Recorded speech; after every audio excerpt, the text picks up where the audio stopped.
Recently, I got a staph infection. It's an infection which is very contagious, and I got this while I was training martial arts. And because I got a staph infection, I had to pivot with regards to my training, and I couldn't exactly do what I need to do. In other words, I'm not really allowed in the gym. Well, technically, I am because it's contained. It's not spreading. I don't know if you guys can see it. There's like a little pimple there. It's kind of like right there. It's nothing big. It hasn't popped yet, but I asked some of the head coaches. They said it's fine. They told me to drain it. But yesterday, some of the guys were a bit nervous. So, for their own sake, I didn't go to the gym. I told myself it healed a lot more today. I'm going to wrap it up and drain it. But I didn't roll. I didn't touch the mats. And I just told myself, fuck, I'm not going to go to the gym in the morning and train. And clean the gym. Okay? Now, the point of this video is for people who are going through a staph infection, who are sick, who are injured, who want to keep training, but they can't. The excuses kick in, and you know what? I can't train. I hurt myself. I cut my finger. I got an infection. I got sick. I tore something. These are all justified excuses to not train. But guess what happens when we don't train? We lose the habit and we slip into our old ways. That time is going to be replaced by something else. And that stress that we manage ourselves with is going to be masked with something. That's always the case. So the point of this video is to give you an idea in terms of what I do, in terms of how I operate. So this morning I woke up and I told myself, I'm going to go to the park and do gymnastics rings. I have a pair of rings, which I literally bought. I haven't used them. They were hanging in my closet for a long time. I said, fuck it, let me just use them today. I've always been doing rings in the gym, but I bought these pair of rings because I've always wanted to be the kind of guy to train in-place, anytime, gym, home, office, or outside. Gymnasts are freaky strong. I mean, like, some of these gymnasts are able to do like 3 times their body weight in bench just walking into a bench without ever benching, from what I heard. That's how strong they are. It's part of my long-term strategy. And they're cost effective, $50. That idea that I'm not using is just crazy. Anyways, they're hanging in my fucking room, and I didn't want to go to the gym and train and clean it this morning until I wrap this thing up. So I went to the gym. I went outside to the park. I did rings. I ran into the guy there as I'm walking, and this is important because I'm sure some of you guys want to pivot, go to a park early at night or in the morning, whatever you want to call it. But there's people there you're insecure to, where the very, very first thing I did, so I don't stop, I don't break my habit, I don't make the excuse, oh, there's people training here, I can't train. I instantly compliment the guy at a distance. So as I'm walking towards him, there's this weird tension. He's looking at me, I'm looking at him. He's like, fucking 4 a.m., what the fuck are you doing here? And the first thing I said, I'm like, bro, you're either very early or very late, which one is it? He laughed, we're shooting the shit, tension cut, we both started training. Very important. So you walk into a room, there's always this, if you're dealing with a lot of insecure people, or just not even insecure, just there's always this like weird energy vibe when you run into 2 people and they don't know each other, trying to sense each other out. First thing I always do is compliment them. I break the conversation instantly. I say something. Then it's just that agreement that we're both cool. It's reciprocated. When you're positive, they generally reciprocate with positivity. So now I'm in this gym, in this outdoor gym, and I can use the gymnastic rings. And I'm doing it. And to me, that's a creative win. Part of being unstoppable is not only just growing stronger physically, like through numbers, like 1 rep maxes, 10 rep maxes, 30 rep maxes, more muscle mass, volume going up, more power, more speed. These are all things that you want to measure quantitatively, but creative wins are for circumstances like these. When you are injured, you can't go to the gym, you're hurt. Like yesterday, I did gymnastics rings. So why? I'm supposed to do legs today, but I'm breaking my structure. I'm doing rings again. Can you do rings 2 days in a row? Technically, if I say no, that's the wrong answer. Everything depends on everything. How hard did you train? I hit it from a different angle. I just did a different variation of it. And the fact that I did it in a park with these new rings that I've never really touched, which I always wanted to do, that's a level up. Because I'm going towards a vision which creates the person I want to be down the road. It might not be from an intensity standpoint, but it's something that I need to do. Another creative one, as an example, is You're injured, but you want to dial in your nutrition. Now you're focusing on your nutrition. What is a macro? It's time for me to research it. That's a creative win. Another good example is the creative win, because like the gym at Tri was so fucking humid, and because I had that staph infection, it was beginning to I was sensing it was happening. I didn't go on the mat, so I started kicking the boxing, the bags, the heavy bags, learning how to teep. That's all I did. Teep. My contact was falling out. It's fucking blurry. I don't know if any of that's for contacts. It's so when it starts to fall out, it starts to get really itchy. I had a blur. One eye was completely blurry and itchy, and the other eye was like fine. And I remember I have like worrying of staph. I don't want to fucking poke my eye. And I didn't even have contact lens solution. I don't want to throw it away. I wasn't sure if I have any contacts at home. So I'm in this weird situation. I'm in the gym. I want to finish my workout, and this thing is pissing me off. Now I feel miserable. Gym is humid. It's hot. It's like 40. It feels like fucking Dubai with 100% humidity. I got a staph infection. This gym fucking stinks. I don't know martial arts gyms. They can fucking stink sometimes with a lot of men who are sweaty. And this eyes thing's pissing me off. It wasn't a good workout. But then a guy came up to me. He saw me doing teeps, and he started teaching me how to do a teep. I told him I was recording the video because I wanted to record it and just upload on social media to show you guys I always make it to the gym, no matter what, just to be consistent, regimented, no excuses. And I watched the video and I was just like, oh shit, that's how you do it. I watched him teach. I couldn't sense it. I didn't know what I was doing. That's a creative win. But this is also important from a mindset standpoint. Someone's like, well, I was doing it wrong for. You can be doing something wrong in terms of technique for a long period of time, but the fact that you're driven and actively doing it, now that you add the right technique and the right fine tuning of it, now you're a little more efficient. So it was not, even though you're doing something wrong, the act of doing it creates the drive.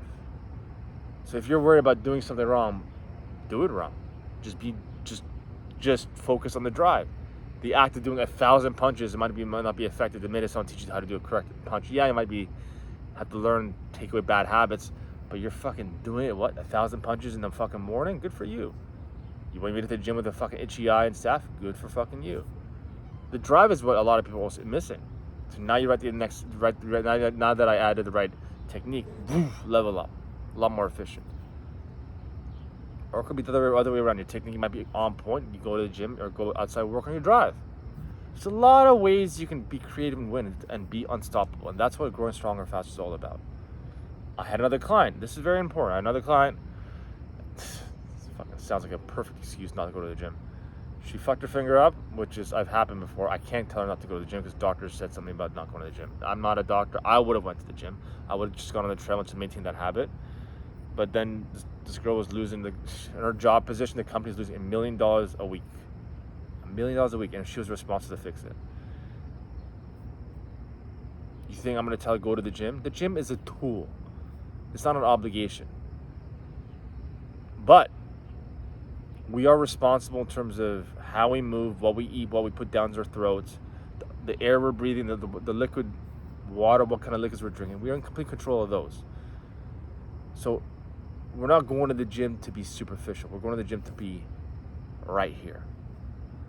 Because when we're losing $1 million a week, we can't put like half an hour, 20 minutes, or even just make better decisions for food, which is a creative win. I don't have time to focus. Well, if you don't focus on that, it's going to affect your mentality, and you're going to be moody. A moody person is a weaker person. A weaker person is not going to operate their job at 100%. I don't have time. It's hard to operate with stress. That's why I train.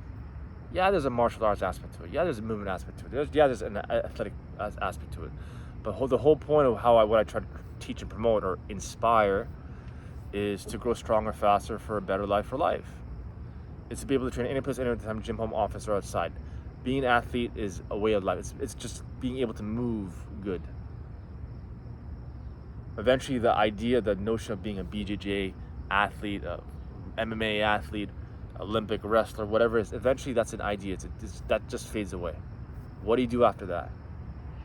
What did I do when I had a herniated disc and I couldn't fucking do anything? I mean, we're talking about like the only thing that didn't trigger pain, only thing, was walking for 40 minutes and eventually after 40 minutes it would start to flare up like really bad. I'd feel like these weird, you know those candies you put in your tongue? You dip the lollipop and you feel popping things in your mouth? That was happening in the back of my neck, like pop, pop, pop, pop. And it's just like these weird things. It just felt loose. It like feels like an unstable vertebrae, and every time there's any sort of vibrations, I would feel a flare up. Every time I put my head down, I feel a flare up. Also extension. So the only thing that really did create any flare ups was perfect posture. Standing up, looking straight. If I did this versus this, I'd feel a flare up. The herniated disc was right here in my I think C6, C7 vertebrae. It was bad. Did I stop training? I may have stopped weight training, strength training, but I had a long view. I had a creative one. I'm like, what the fuck can I do? I feel weak. I was around 30-ish years old. I moved back to my parents' place. I felt weak physically, financially, mentally, emotionally. I was feeling negative, stressed. Felt like my life was falling apart. And that was the beginning of Sam training early in the morning. If you go on my social media, you see these cryptic poetry things of darkness walking in the middle of the road with birds chirping. That's because I realized, you know what? Let me just build my discipline. Let me start with that. Let me just train myself to leave the house quick and walk, go for a walk. That's it. To clear my head. That's it. Just let's start with that. Because the idea of leaving the house and going for a walk, that's hard enough at 3 a.m. to begin with. So I worked on that, the foundation. The very, very first pixel. The very first thing. Fast forward to now, I'm training outside at 4 a.m. with Olympic rings because I have staph infection. Being consistent, maintaining my regimen. Going into a gym to clean it on a Saturday just so we can train. And I don't get paid. And I don't get paid during the weekends to go clean it. At 3 fucking a.m. Who the fuck does that? Just a bit of a rant. Give you guys some inspiration. Because I know like a lot of guys, I've talked to even in TriStar, they were injured. I had to give them a call because I know the mind can go very dark, very quick, especially when you guys are so used to the high intensity training, the level of gratitude, the energy, the feeling. But we're so fixated on BJ gym. Dude, let's do strength training. In the park, I met a guy named called Sandeep. Sandeep, I liked him. He was cool. The guy, when I broke the ice with the conversation, he saw me. He's like, oh man, I wish. By the end, he was leaving. He was just, I inspired him. And he started talking about like, I really want to do Olympic rings too. I've always wanted to do that. I already knew I kind of put a positive vibe to him. But he's like, my wrist hurts. I can't really, I get this thing every time I do push-ups. So I was like, dude, just go around it. Literally, because I'm with the staff I'm doing outside. I'm like, find a way to go around it. You can just, instead of doing dips, like pushing motions or push-ups with the rings or just push-ups, do pull-ups. The excuses again.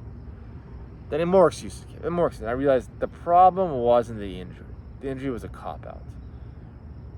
Once I gave the true answer, it really was, he was trying to tell me he was scared. He was uncomfortable. He really didn't want to deal with it. He wanted to, but it really wasn't like worth it. It wasn't time. I could have called him the fuck out and go hard and call him a fucking pussy, which is what he needed to hear.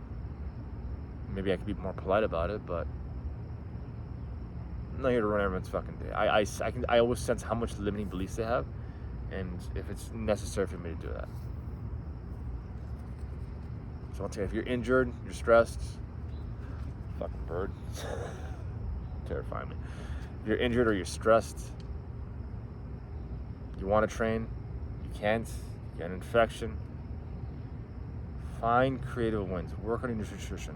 I had another client, he had a fucked up lower back. I told the same thing, bro, just work on your nutrition. He's like, yeah, you're right. You always want to get lean. This is the perfect time. It's your biggest weakness. Don't put it aside. Such that when you come back from injury, you're so much better. I stopped rolling for BJJ for like 3 months. I came back very recently, just to make sure my neck is like 100%. Coaches looked at me. He even said, bro, your jiu-jitsu went up. I'm like, dude, I just started rolling. I haven't rolled in 2-3 months. This is my second time probably doing it. I started rolling with people I haven't rolled with in like months. They're consistent. They're going all the time. How the fuck am I better? I let my injury heal, so I'm a lot more confident, moving a lot more fluid, and I worked on other shit. And I did it all because of this. Maintain the habit, which is the most valuable thing. That is what growing stronger faster is all about.